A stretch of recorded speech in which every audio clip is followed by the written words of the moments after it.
అమరావతి నమో నమః. అమరావతి నమో నమః. అమరావతి నమో నమః.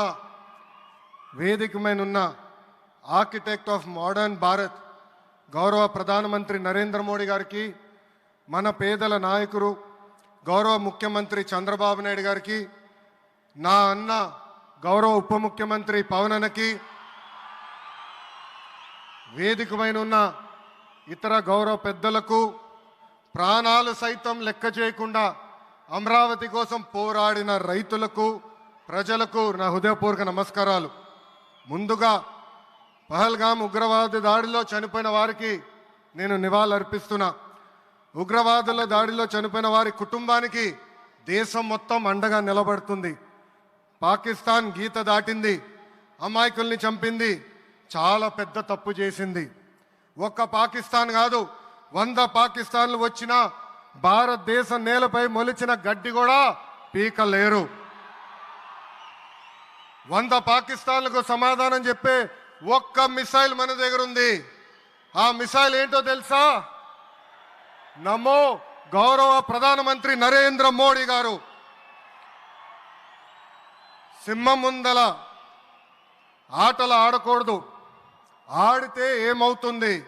మన సింహం నమో కొట్టే దెబ్బకి వరల్డ్ మ్యాప్లోనే పాకిస్తాన్ అని మిస్సింగ్ రావటం ఖాయం. ఈరోజు పాకిస్తాన్ ఆర్మీలో పనిచేసేవారు కొంతమంది రాజీనామా చేశారు, కొంతమంది సెలవులు పెట్టిపోయారు. దట్ ఈస్ మన నమో. నమో కొట్టే దెబ్బకి పాకిస్తాన్ దిమ్మ తిరుగుతాం ఖాయం.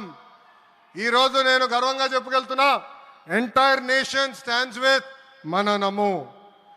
కేంద్రం ఈరోజు కులగణన చేయాలనే నిర్ణయం తీసుకుంది. ఇది ఒక నిర్ణయం కాదు, ఇది ఒక సంచలనం. Wear others hesitated for decades, Namo acted, rewriting history with courage. True to his commitment to empower the marginalized and deprived, Namo's bold stroke will deliver social justice in its truest form.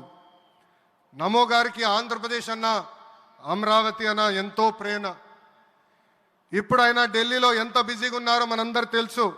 ఆయన ఈ కార్యక్రమానికి వచ్చారు. 2024 ఎన్నికల్లో ప్రజలు NDA ప్రభుత్వానికి 94 సీట్లు గెలిపించారు. అందుకే మన ప్రధాని నమో గారు ఆంధ్రప్రదేశ్ కోరిన అన్ని కోరికలు తీరుస్తున్నారు. మొన్నే విశాఖపట్నానికి వచ్చి railway zone, NTPC green project, Nakkapalli bulk drug పార్క్కి నిధులు కేటాయించారు. ఏకంగా విశాఖపట్నం ఉక్కు ఫ్యాక్టరీని కాపాడారు. ఇప్పుడు అమరావతికి వచ్చి నిధులే కాదు పనులు కూడా ప్రారంభించబోతున్నారు. మనం ఒకసారి గతం కూడా గుర్తు చేసుకోవాలి. 2014లో రాష్ట్ర విభజన జరిగింది. కట్టుబట్టలతో మెడబట్టి మన బయటికి గెంటేశారు. ఎక్కడి నుంచి పరిపాలించాలో తెలియని పరిస్థితి. కానీ మన సిబిఎన్ గారికి సంక్షోభాలు కొత్త కాదు.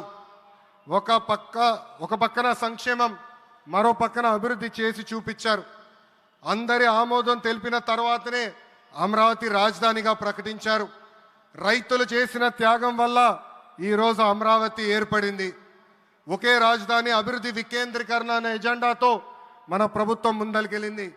రాయలసీమను ఎలక్ట్రానిక్స్, ఆటోమోటివ్, రెన్యూవబుల్ ఎనర్జీ హబ్గా తయారు చేశాం.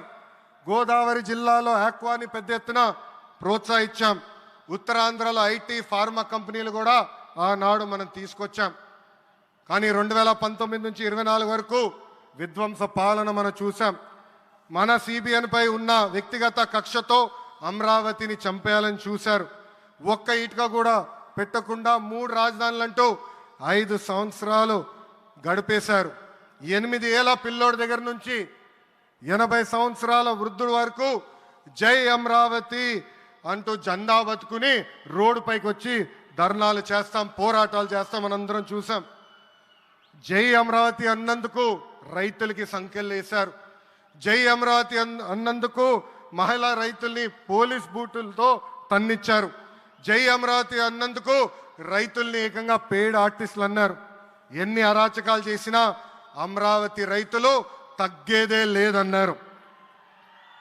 1631 రోజుల పాటు అమరావతి ఉద్యమం కొనసాగింది. 2070 మంది రైతులు చనిపోయారు.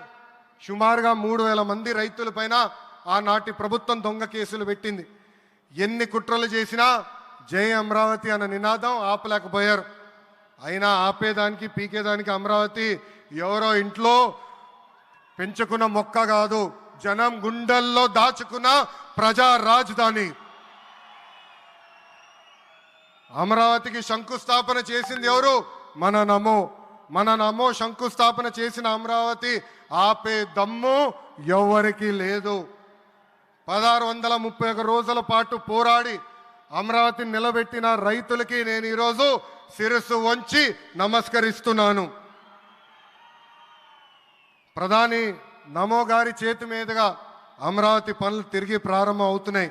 ఇంకా అమరావతి అన్స్టాపబుల్. అభివృద్ధి వికేంద్రీకరణ అంతే స్పీడ్గా జరిగిపోతుంది. Polavaram, Visakha steel plant, Bhogapuram airport, Prakasam జిల్లాలో CBG plant, Kurnool high court bench, ఇలా అన్ని కార్యక్రమాలు జెట్ స్పీడ్తో జరుగుతాయి. ప్రజాప్రభుత్వం ఏర్పడిన 10 నెలల్లోనే 8 లక్షల కోట్ల పెట్టుబడితో వాటి ద్వారా 5 లక్షల మందికి ఉద్యోగాల అవకాశాలు కల్పించడానికి అనేక నిర్ణయాలు మేము తీసుకున్నాం, ఒప్పందాలు కుదిరించుకున్నాం. అంతేకాదు 16,347 పోస్టులతో మెగా డిఎస్సి నోటిఫికేషన్ కూడా ఇచ్చాం. 5 ఏళ్ళలో ప్రైవేట్ రంగంలో 20 లక్షల ఉద్యోగాలు కల్పించాలని ఒకే ఒక లక్ష్యంతో ఈ ప్రజాప్రభుత్వం పనిచేస్తుంది. ఆంధ్రప్రదేశ్లో ఇప్పుడు డబుల్ ఇంజిన్ సర్కార్ ఉంది. 2 పవర్ఫుల్ ఇంజిన్లు. ఒక పక్కన మన నమో, మరో పక్కన మన సిబిఎన్ గారు. అభివృద్ధి సంక్షేమం అనేది జోడెద్దుల బండి. ఎన్ని ఇబ్బందులు ఉన్నా సంక్షేమ కార్యక్రమాలు అమలు చేస్తూ అభివృద్ధి పరుగులు పెట్టిస్తున్నారు మన సిబిఎన్, మన పవన్ అన్న. ఇంకా మనకి తిరిగే లేదు. ఇది తెలుపుకుంటూ గౌరవ ముఖ్యమంత్రి గారు ఎప్పుడూ మన పైన ప్రేమ చూపిస్తూనే ఉన్నారు. మనం అడిగిన అన్ని కోరికలు తీర్చుకుంటూనే వస్తున్నారు. నాకు తెలిసినంత వరకు ఏ రాష్ట్రాన్ని కూడా గౌరవ ప్రధానమంత్రి గారు ఇన్నిసార్లు వెళ్ళింది లేదు. దానికి నేను హృదయపూర్వక ధన్యవాదాలు తెలుపుకుంటూ జై అమరావతి, జై అమరావతి, జై అమరావతి, జై ఆంధ్రప్రదేశ్, జై ఆంధ్రప్రదేశ్, జై ఆంధ్రప్రదేశ్. నరేంద్ర మోడీ గారి నాయకత్వం, నరేంద్ర మోడీ గారి నాయకత్వం, చంద్రబాబు నాయుడు గారి నాయకత్వం, పవన్ అన్న నాయకత్వం. జై హింద్.